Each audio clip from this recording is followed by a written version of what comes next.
Hi, everyone, everywhere around this world.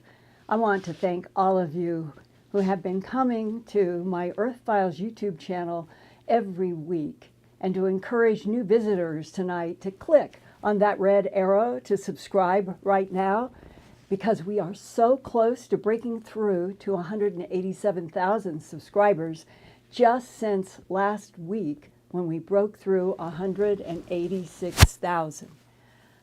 All of your steady, increasing support gives me energy to connect with you each week with news and firsthand interviews from military, scientists, and other professionals with firsthand knowledge that confirms we are not alone in this universe.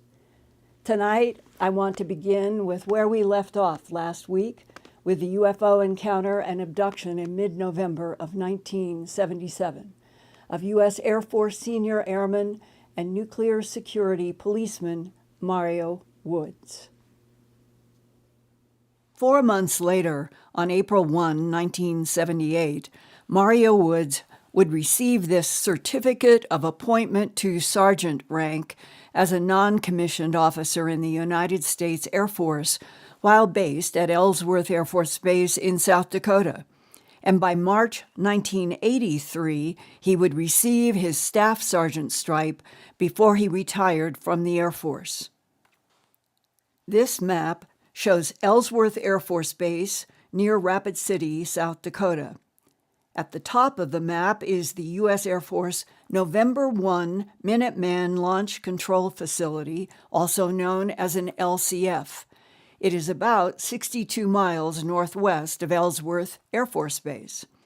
The actual nuclear missiles connected to that launch control facility are 60 feet underground in the U.S. Air Force November 5 Minuteman missile site, only 7 miles southwest of the November 1 LCF. Between November 1 and November 5 is Newell Lake, represented by the blue circle only 11 miles from the small town of Newell. It was 1 a.m. local time when Mario Woods and his November 1 launch control facility leader, Michael Johnson, received a Situation 4 alert. That Sit 4 alarm meant the inner perimeter around an underground nuclear missile at the November 5 missile site had been penetrated by an unknown. This was 2.5 hours after Senior Airman Woods, between 9:30 to 10:15 p.m. that night, had seen a light in the night sky flash lights off and on, provoking him to flip off and on a network of 14 very bright perimeter security lights around that November 1 launch control facility. To Mario's surprise, the mystery sky object copied Mario's light switch sequence of flash, flash, flash, flash, flash, flash, flash, flash, flash. So Mario asked his partner, Michael Johnson, in the November 1 launch control facility to take a look at the puzzling sky object. Johnson, the LCF leader, blew it off. So for the next 2.5 hours, the men watched television in the launch control office.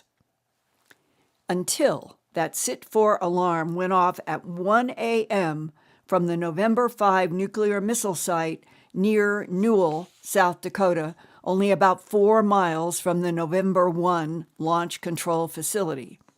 Quickly, Mario Woods and Michael Johnson got in their Air Force truck and headed for November 5 to find out what set off that alarm. When they got to November 5 near Newell, they could see a reddish glow on the horizon like the sun was coming up, but they thought their clocks and watches had just showed near 1 a.m. As they got closer, Mario realized the red-orange glow was coming from a round craft, quote, the size of a Walmart superstore, hovering only 10 feet above the November 5 missile site, close quote. When their U.S. Air Force truck reached a metal cattle guard embedded in the dirt, the truck stopped moving. Mario saw that Michael Johnson was clutching the steering wheel, looking straight ahead, not blinking or answering any of Mario's questions about the gigantic orange-red UFO in front of them. It was as if Michael Johnson was paralyzed, holding on to the steering wheel.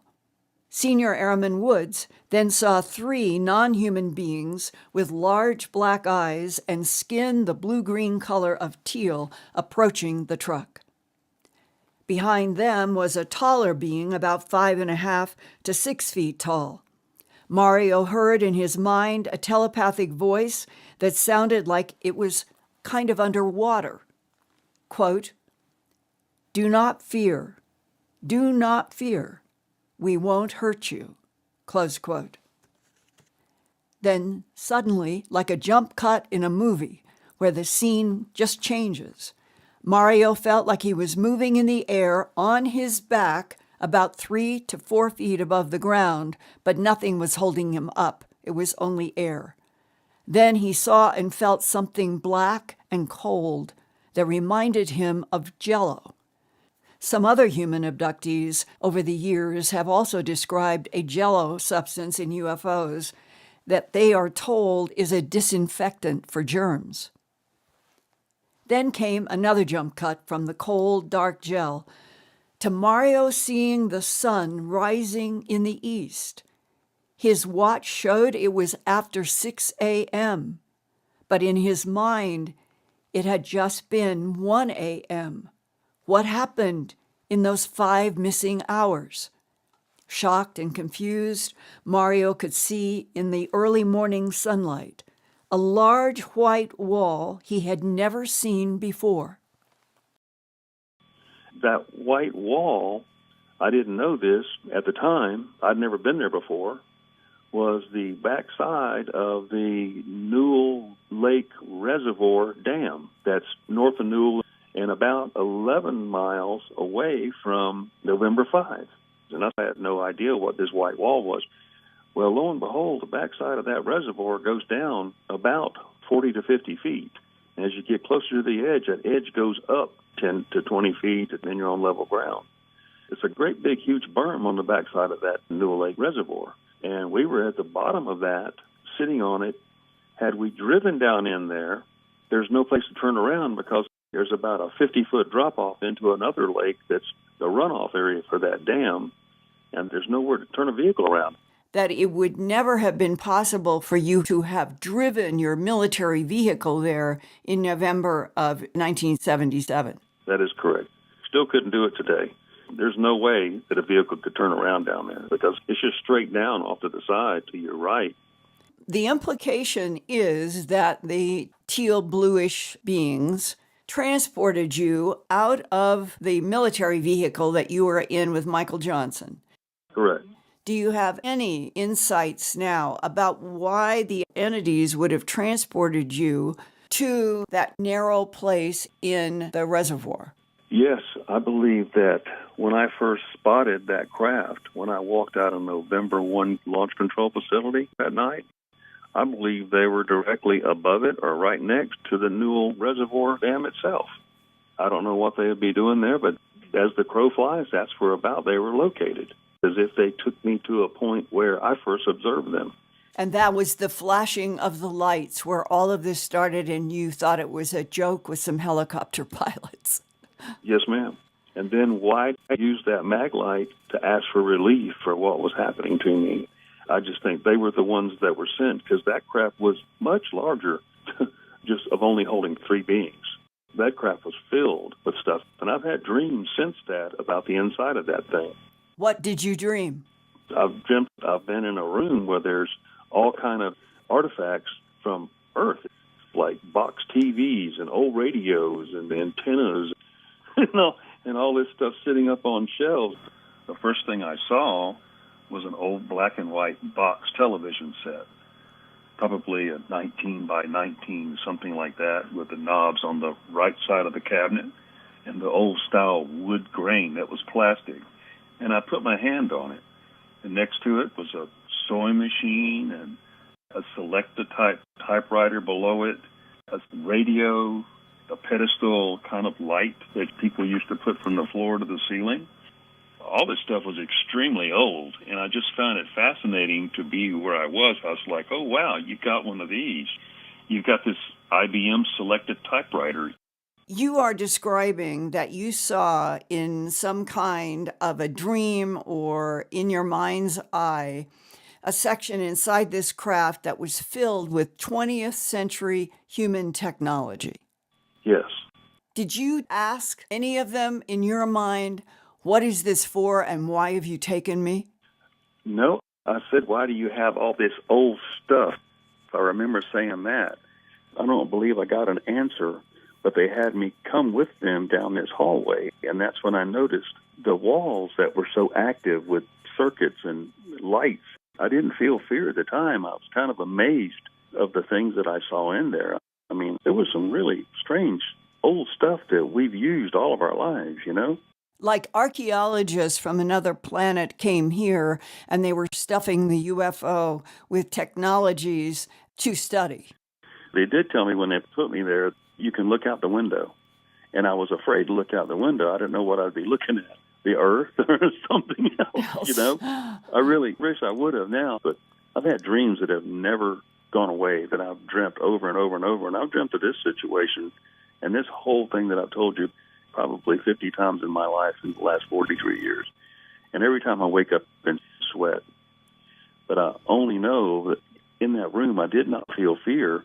The only time I felt fear was when I was having a lot of pain in my right wrist. And I still have pain in that wrist today. I don't know why.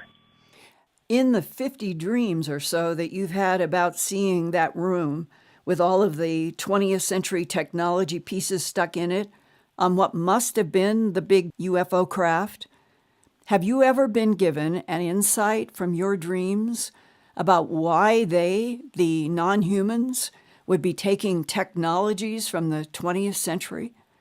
And why they were there near Ellsworth Air Force Base interacting with you and Michael Johnson?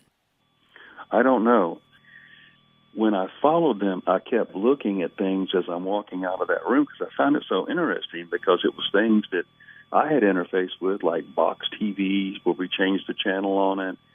I come out of this room, and I don't remember going through a door, but I remember this short hallway, and the hallway was really tall.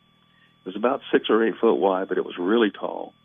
We turned to the left, and as I followed, we went to another doorway, and the door opened. It did not open with a swing-type door, but opened with a slide door. And it was already open when I got there. I felt as if I put my hand up on the frame of the doorway. And as I looked in, it was like fog in the whole area. And I was up in the fog, too, and I couldn't really see. And then it felt as if someone either took me by the hand or said this way, and I kept walking forward. But when I looked up, way up, then I saw this gargantuan interior that was multi-layered. It was like the whole interior of this craft had like rooms all over the walls. I mean, as far up as you could see, because it's just huge. But it was as if you're looking at a model of a house, and it's cut in half, and you see the open rooms in each level. Mm-hmm. It was like that. All these little guys were everywhere. Well, do you think now, as we speak in early October of 2021, looking back at this event in November of 1977, that what the beings were trying to do was communicate to you, we have gathered this from you, from your planet, and that they are waiting maybe for reaction from you about these, but the bottom line is they are basically communicating, we study your planet, we gather from your planet, you are now on our craft, and we are showing you some of what we have taken from your planet, and you, we have taken from your planet. There were so many other items. There was trophies in that room. There were just all kind of things, and some of them on the upper shelves were not stationary. They were floating. They were above the shelf, just kind of hanging there, floating. Like neutralized gravity. Yes. The TV did that. As I touched it, it moved. It had no weight to it. meaning that they have the ability to control gravity and inertial forces around any matter object that they want to. I would say so. What do you think the tall and short teal blue beings want from Earth and from humans? I think the tall beings are the ones with the true mission or knowledge of what their mission is on this planet and who they're trying to please. I don't know.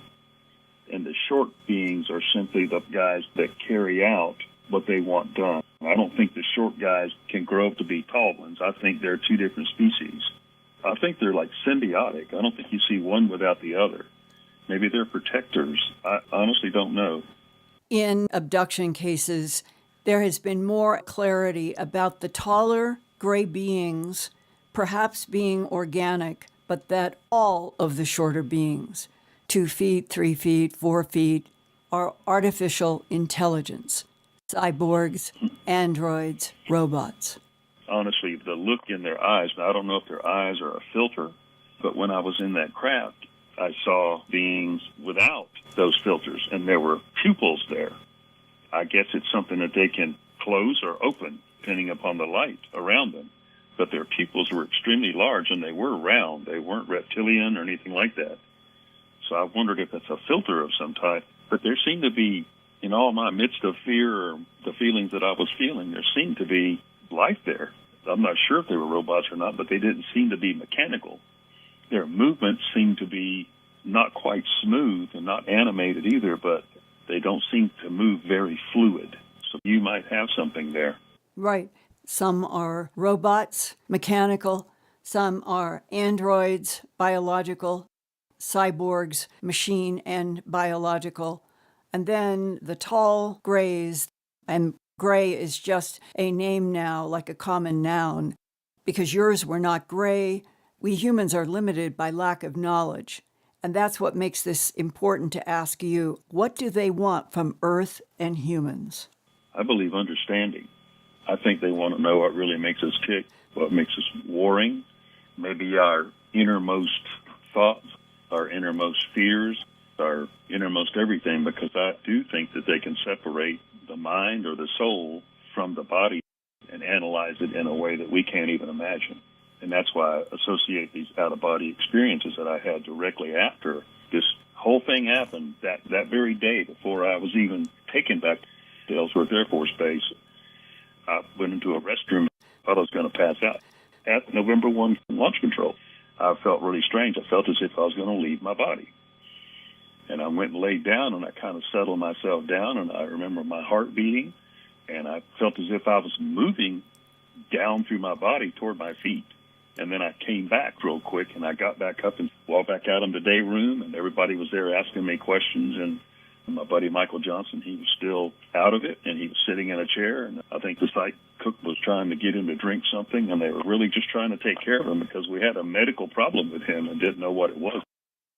This is Michael Johnson, who was not functioning in the truck. Correct. Did you ever see him active and normal after that? 2 weeks later, he came to my apartment in Rapid City. For him to find me, he had to go find somebody that knew me and knew where I lived because we didn't all know each other. And he came to my apartment. Well, I knew at that time that he was not going back out into the missile field. He was not going back out as a security policeman. I don't know if he was disqualified medically or what exactly happened, but we sat down and we talked.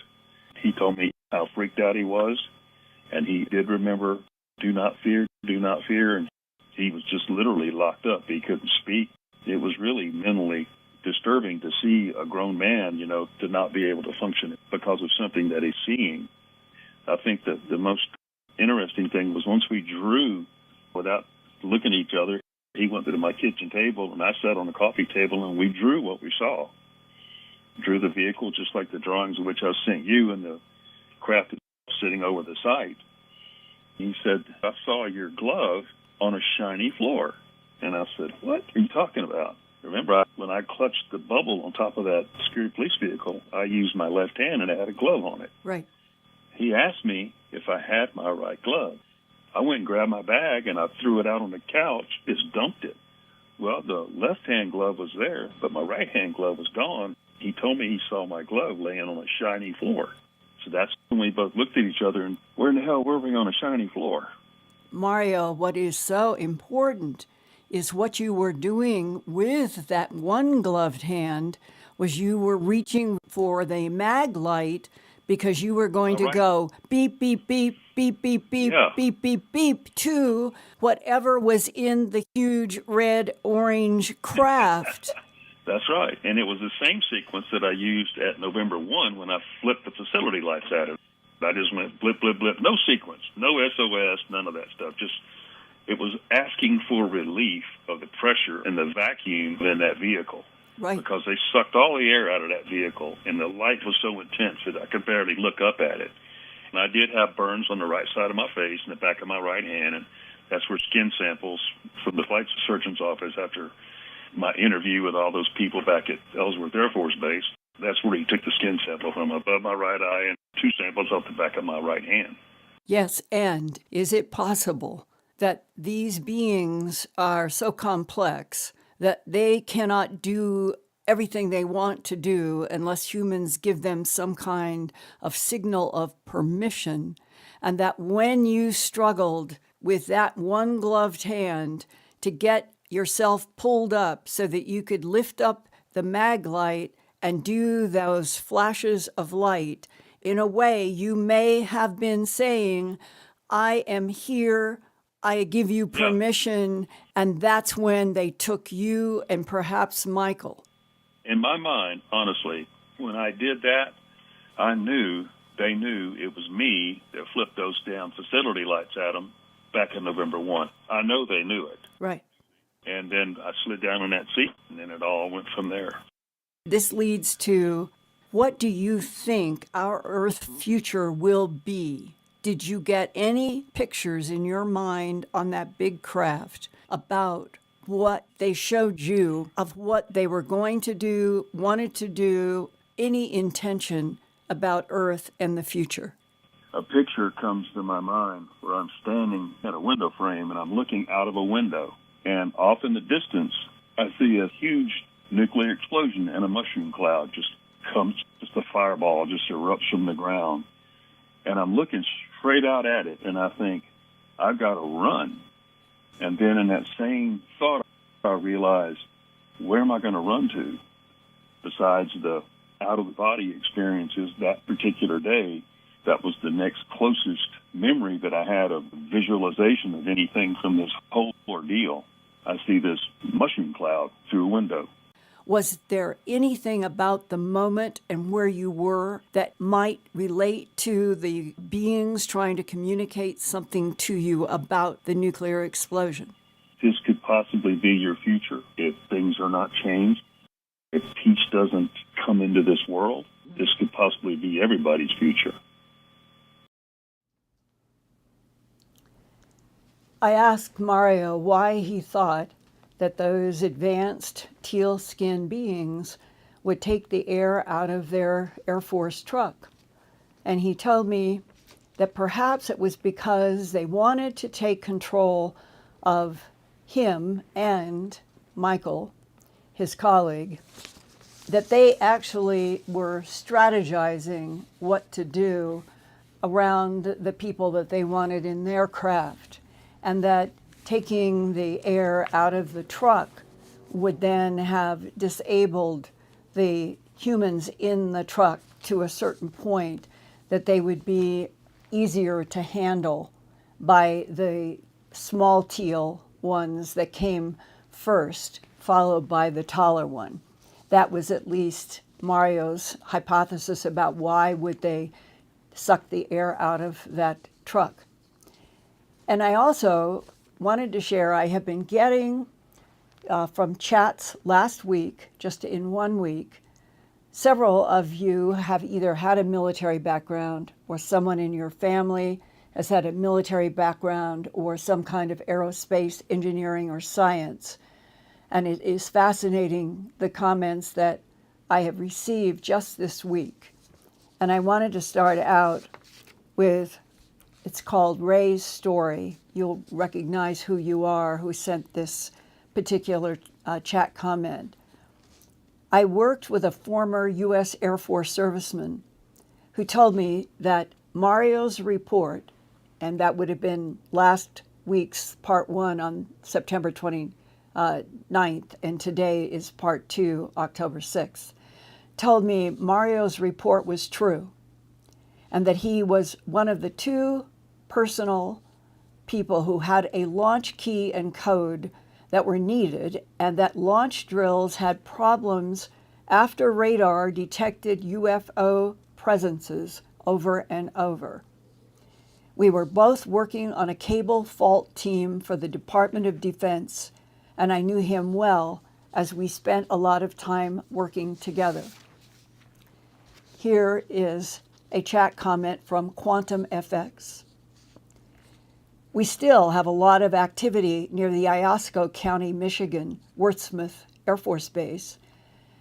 Even as this base has been shut down for years, it was shut down from in 1993, but went all the way back to 1923.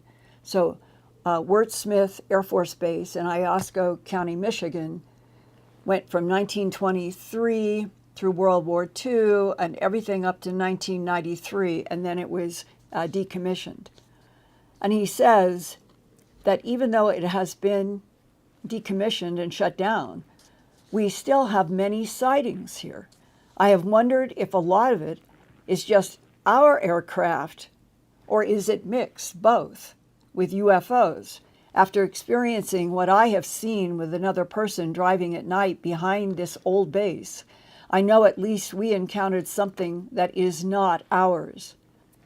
This triangle was hovering during a lightning storm on an angle and no sound at all. And then it disappeared right after the entire road and the area around the road lighted up like day, as if the lightning had stayed on for about 20 some seconds. I have no idea why we still have active sightings here other than maybe they, the non-humans in the UFOs, keep an eye on this base so they don't have any concerns about weapons being here, meaning, I suppose, that a decommissioned base would be a perfect hiding place for materials underground and no one would suspect. And 3. This is from Michael Wason. My dad worked on Minuteman sites for years on a Boeing contract. And here is something that I have never found reference to. My father was security cleared to a high level at Boeing and with Air Force projects. And probably in the mid-1960s, Boeing cut a large commercial type aircraft in half and then installed a super high resolution camera in the gap where they had cut the plane in half. The camera could go around the circumference of the plane on rails and swivel all over the place. It was built to get pictures, photos of UFOs in Alaska, which at the time were giving the Air Force trouble up there. My dad worked on all kinds of stuff, including the first Minuteman missile.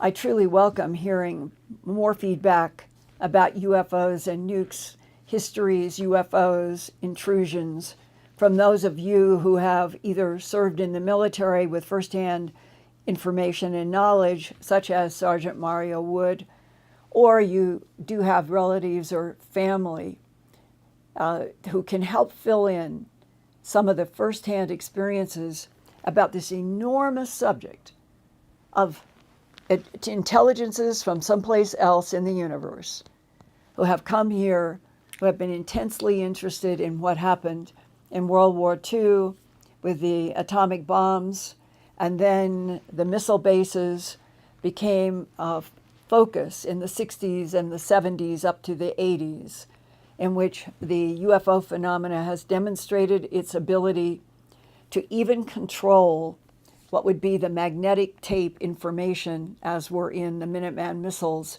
back in the 70s.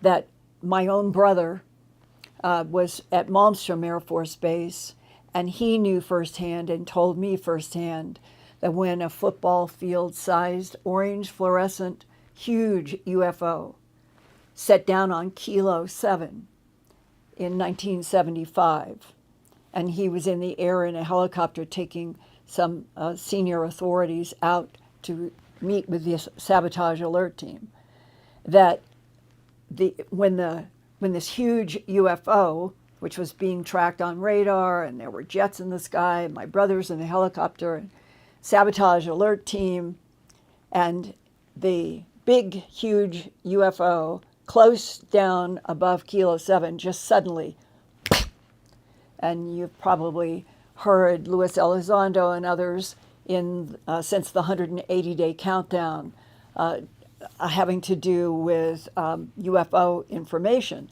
how they have talked about the ability of technologies in our skies, in our water, under the ground, on the moon, through the solar system, that can move at these tremendously accelerated speeds in an instant and then be gone, something that humans could never survive and that human technology would never yet know how to make. So to me, we are moving like a crescendo in music.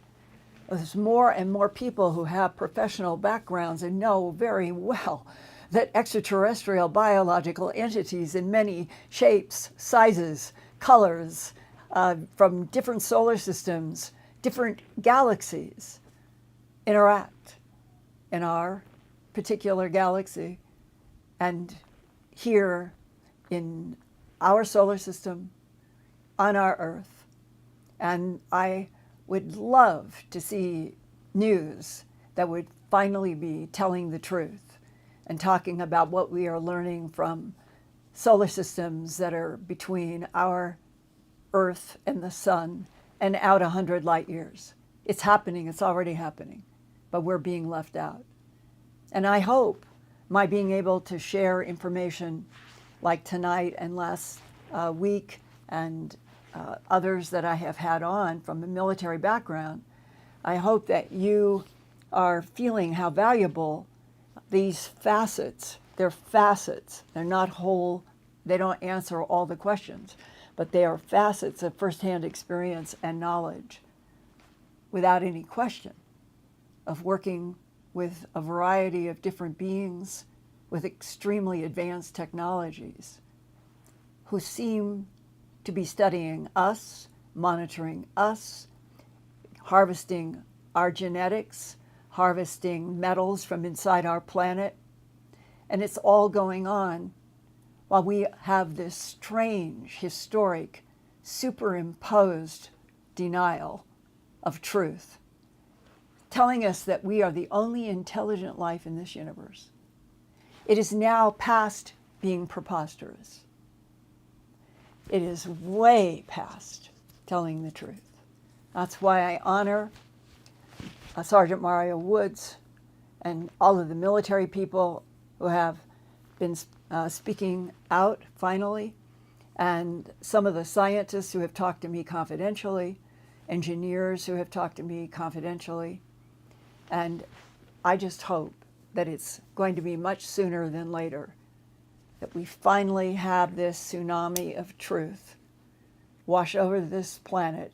And I think in the end that those have argued humans can't take it. It's nonsense. It could actually help us look at each other, as we've talked about on this program before. It might actually help Homo sapiens sapien to look at its fellow brother, sister, and say, I don't want you gone. I don't want humans gone from Earth. And that may be what's at stake, which is exactly what Mario Woods and others in the last 2 or 3 years, there are more and more people having dreams, having the movies, having the slideshow about some kind of a bomb And the sense is that we're at branches in a timeline. If we go one way, we will maybe survive and things will thrive and we will finally get the kind of civilization that we have always hoped, where freedom and will and loving in an agape way our fellow brothers and sisters on the planet, no matter what country, no matter what skin, no matter what hair, that we would honor and respect our species, which seems so difficult today. And behind all of this is the question of how insidious could some intelligences be out there, that they're working overtime trying to keep us separated, keep us fighting each other, keep us in mindless, stupid, separate factions. Because they want the earth, they want us gone, have Homo sapiens sapien destroy themselves, and then it's all over. I just cannot believe that you, the divine field, want that to happen. So let's smile and transition to your comments and your questions that I look forward to every week, knowing we are in a very serious part of Earth's history. And we're in a decade that has been described for a long time as one that was really going to be difficult. But maybe if we all began to concentrate on more positive frequencies, maybe the human minds on Earth could change a future. I pray for that every day. Hey, Ian, what's up? Linda, wow, that was a fantastic report. Oh, thank you. I've got to, first of all, go through my list of super chats. So thank you for your generosity this evening. Moonbird, Courtney C. Yeah, you are something. Eric Ackley, Lisa Collins, Sweet Cheeks, Sexy Sadie, Whisper of Love, and Wellman Osario. I think I've probably missed a few out there, but thank you, everybody. Oh, thank you, thank you, thank you so much. And I will welcome your feedback on this part 1 and part 2 with Mario Woods. I would like to hear from everybody about where does this strike you, I guess, in the sense of, you know yourselves, you know what your inner core is, you know when you have an effect, an impact in yourself that maybe is at a soul level as well as a mind and mental level. And I would like to know what your reaction is to this part 1 and part 2, coming from somebody who worked with nuclear missiles, knows what he's talking about, and then ends up having been abducted and come back to talk about what happened. I would love to know if you feel like you are beginning to hear this kind of information now in 2021, almost to 2022, as we would listen to a news report, let's say a long time ago, but people would never have been probably had any context for any of this, let's say if they were listening to this story in the 1950s. And that's what I'm wondering. Do you feel that we have literally moved far enough in 2021 as far as you all are concerned? Where does this hit you? How much of the feeling of this is true and the whole world needs to know it? How much of that is resonating with you or any other else? So thank you, Ian, and thanks everybody, and let's go to questions. Okay, just before we go to questions, you asked me to tell you who was calling in and where people were. Yes. We've got people calling in from all over the United States and Canada, of course, but we've also got people this evening calling in and making themselves known from the Czech Republic, Croatia, Greece, plenty of people as well from New Zealand and Australia, Brazil, Hawaii, and of course everyone else in the UK, Wales, and Scotland as well. Oh, welcome, you guys. If we were all relating to each other all the time as fellow humans, and that the boundaries just separated parts of the earth so that we could go visit places that were different from where we lived, wouldn't it be wonderful if that was the atmosphere of Earth again? Let's pray for it. Okay, Ian, go ahead. Okay, well, we'll go straight to questions. First of all, let's see this. If we were told by the government that there was an ET presence here that could shut down our nukes and outwit us in every way, some people may well freak out. My brain always, in this entire story, going back to the first time that I talked with Bob Salas, who I started in part 1 explaining that on October 19th, not very far from here, he's going to be in Washington, D.C. at the National Press Club. He is going to have witnesses, experiencers, military people talking about what has happened from a UFO nuke history point of view. And Bob Salas would say that he knew what it was like to be threatened. You will have to see a psychiatrist. He said no. This is when he was down 60 feet underground. Faded Giant is his book about this. He was 60 feet underground, and 1967, I believe, is his year. And a sabotage alert team up above calls down to him and says there's a big red glowing UFO, and it is sitting right above the gate. And they even joked like it's being polite and saying, we are stopped at your gate. But what do we do? Well, that was the March 24th, 1967, when Bob Salas was underground when 10 of our Minuteman nuclear missiles went down. 1 steam engine, 2 steam engine, 3 steam engine, 4 steam engine, 5 steam engine, 6 steam engine, 7 steam engine, 8 steam engine, 9 steam engine, 10. 10 seconds, that fast. Nuclear missiles powering down. Boeing said it was impossible. Boeing engineer, I talked with him directly. He said, what happened is impossible. We built these systems, it's not possible. But it happened. And they acknowledged it happened. They just said it was impossible. Well, Bob, who at that time, that's going back a ways, 67, he's written about it, talked with me about it, that they said they wanted him to see a psychiatrist.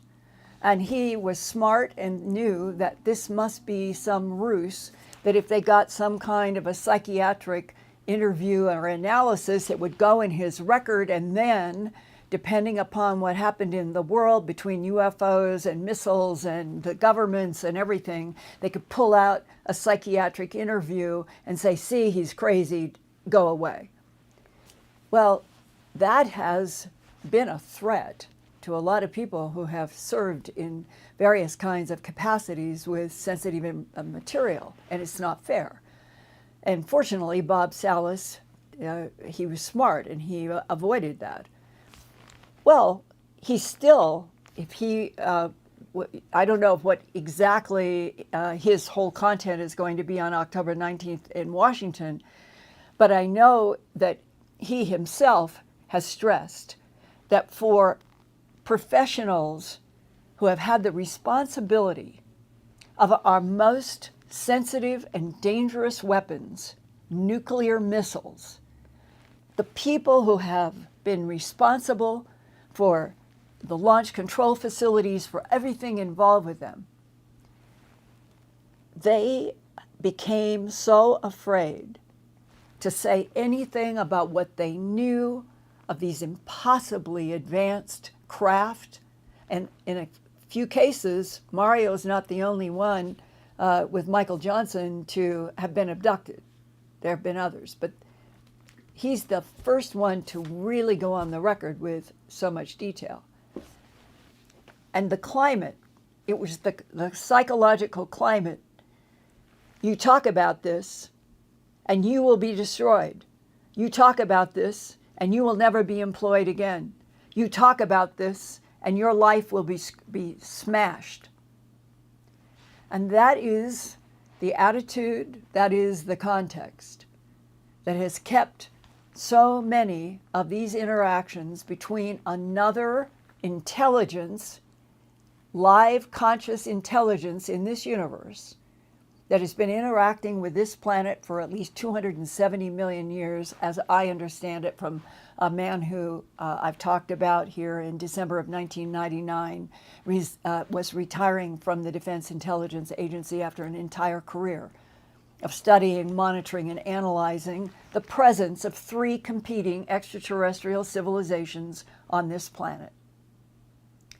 So the disconnect in 2021, soon to be 2022, the disconnect about what the true reality of this universe is, that we are a life form out of a myriad of life forms, and the growing consensus that is coming to me from scientists, sometimes on the record and often off the record, boils down to this.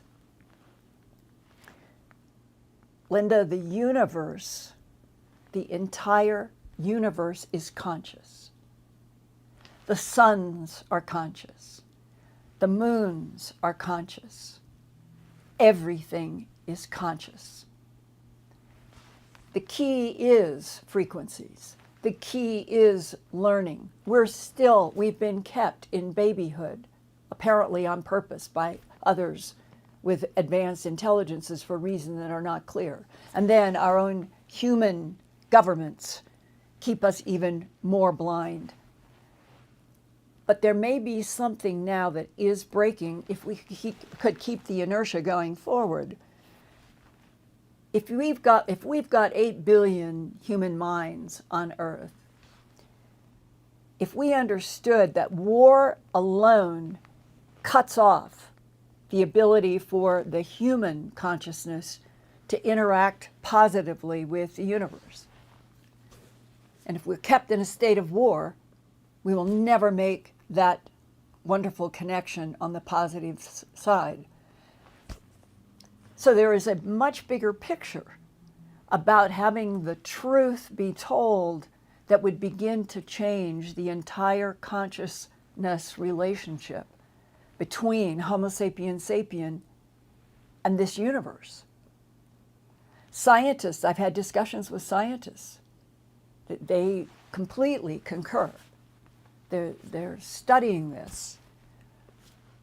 So if we have allies, which I presume that we do because humanity is still alive, if we have allies, they may have been trying to help us and guide us in a variety of ways toward making connections with the fact that the soul, as Mario feels strongly since these experiences when something was trying to pull him out of body, and he became very aware of the substance of his soul.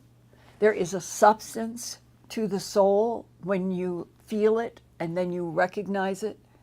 And we're not taught any of this. And that if we, 8 billion of us, could go past war and conflict, if we actually could shift gears and start learning and educating and strengthening our soul's relationship with the universe, it really might turn this unstable planet into that old phrase, heaven on earth.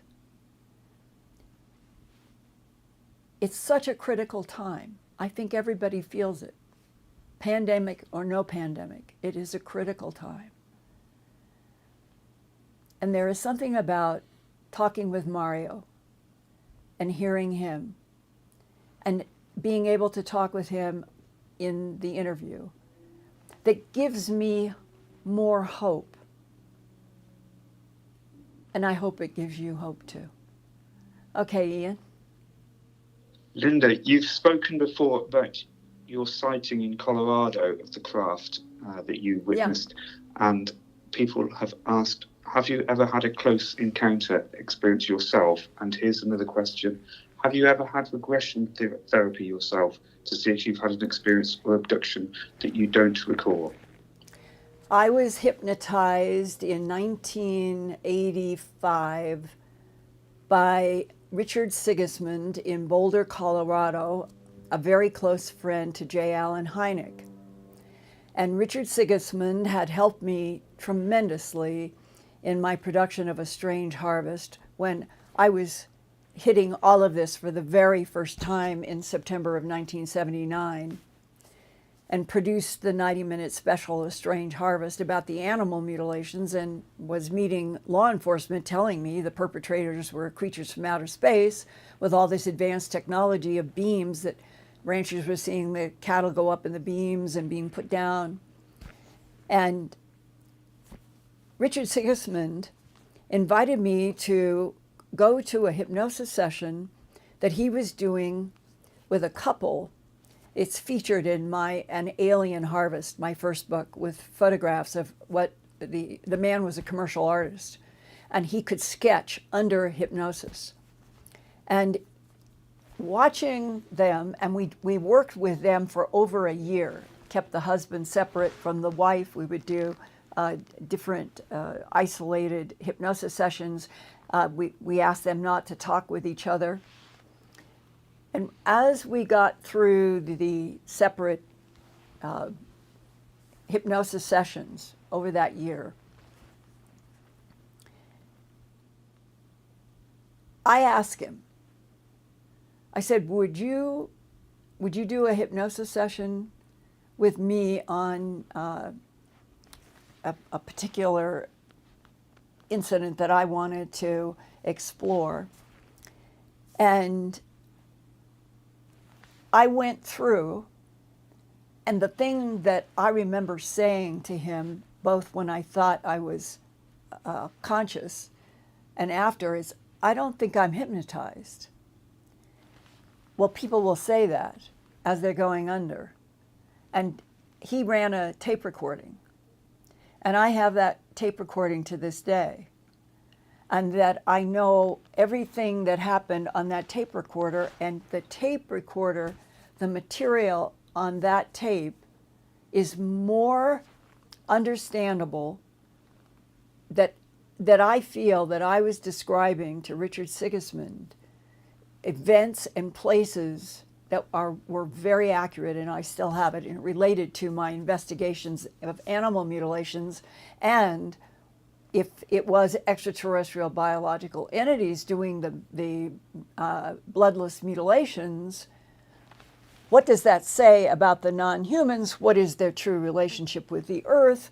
How far back does it go?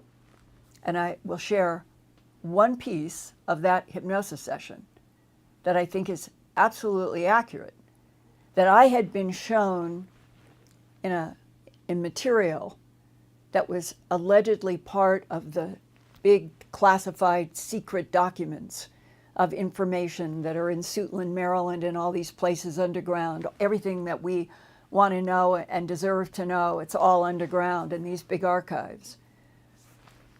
One part on the tape recording under the hypnosis, when I thought I wasn't hypnotized, was my seeing the words in this document. I mean, like they were right in front of me, like I was reading a book. And it was this particular paragraph. It was about that the dinosaurs were a genetic manipulation by extraterrestrial biological entities on this planet Earth, because they perceived this planet as a laboratory, and that all of those millennia that the dinosaurs were on the planet, it was a laboratory experiment. you've heard me talk about the DIA guy in 1999. That was his information to me, that 3 competing civilizations had been here for 270 million years, and that one, the Greys, had been responsible for the creation of the dinosaurs and the overseeing of the genetic experiments on this planet for 270 million years leading up to us. And his question that I've shared with you guys before, that's one track. The hypnosis in that paragraph about dinosaurs, that's another track.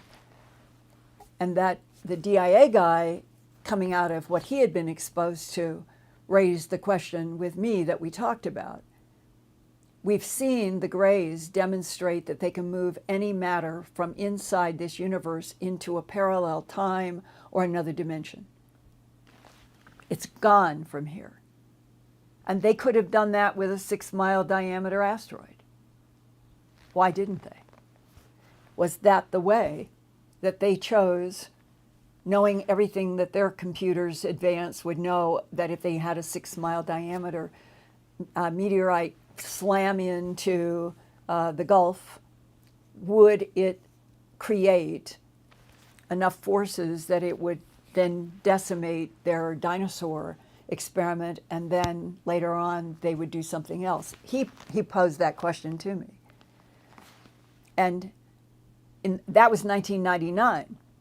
I never told him in that 7 hours, but I thought about 1985, Richard Sigismund having me in hypnosis about this event and a document, and my seeing the page as if I were reading a book, and it was about great extraterrestrial biological entities manipulating DNA to create the dinosaurs. So these are these pieces that come together over sometimes these many years. I was hypnotized. I did see a document that seems to resonate with other information later, and that I came to respect the hypnosis that Bud Hopkins was doing, that Dr. John Mack was doing. Others I have been in, I probably have personally been in 35 or 40 hypnosis sessions with people who are going under to recall what happened in the face of non-humans and what happened in craft or what happened where they went. And after a while, you begin to have, I think, a serious respect. Another person who's doing great work is Kathleen Marden, and then Lester Velez in Opus. They have a series of hypnotherapists that they are trying now to pair up with people who would like to explore with hypnosis. And all of that is in these previous Earthfiles YouTube channels. And then Bob Salas, with the work that he's going to do at the National Press Club in Washington, it sort of links to these issues. Does hypnosis take us to truth? I think it does, to a large extent. Bob wants to see if we could have a congressional hearing with all of the military people who have been inside of these experiences with Minuteman missiles and UFOs present. So they're all facets of the same big sort of complex,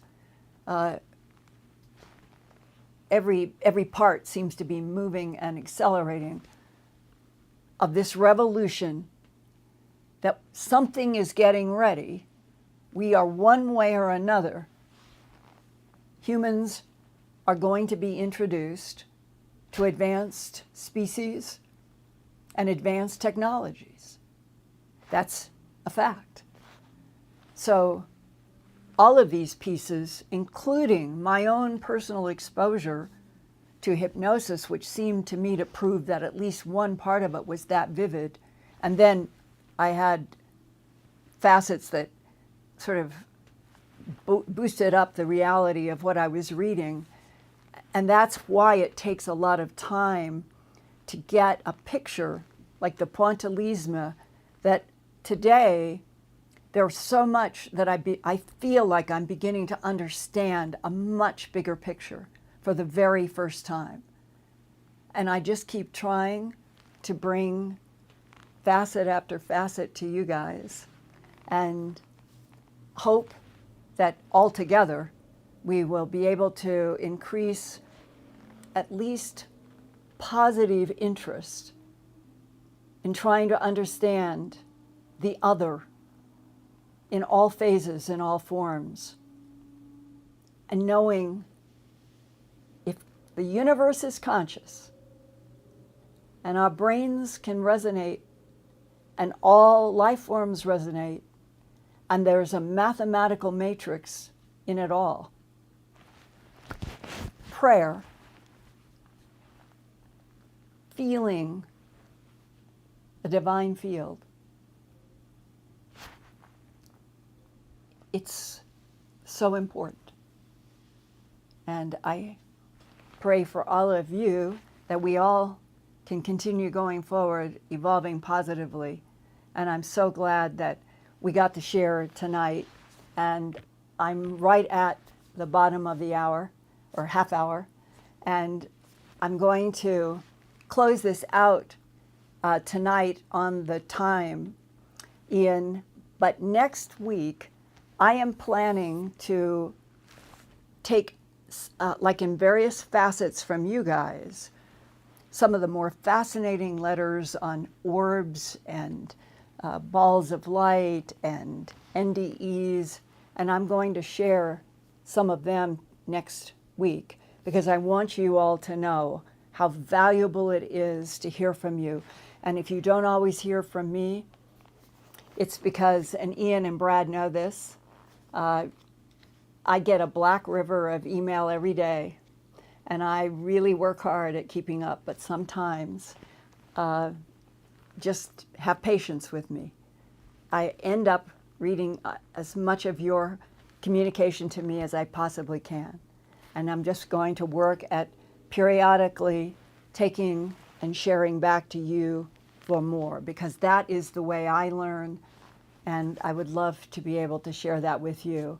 And Ian, as we are going out right now, do you have any closing comment in what you have been looking at the chat that you might want to share?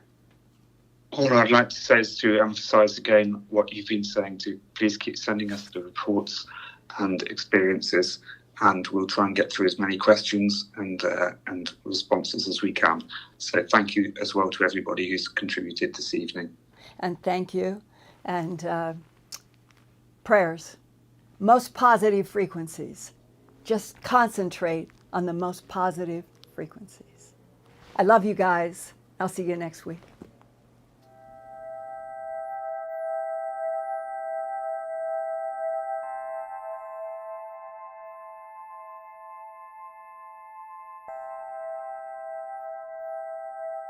Turn on closed captions for YouTube videos by clicking the white CC button on the lower right. The default language for Linda's videos is English. If you would like to see the captions in another language, click on the white settings button next to the CC button. Select Subtitles CC,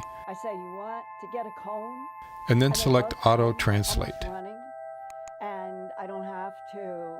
Select a language, and the captions will now appear in that language. Sort of gone through, and they will hold their heads. I never had a cat do that before. And they'll pull against the comb, helping me get out snarls. And I think it's the best they've ever been.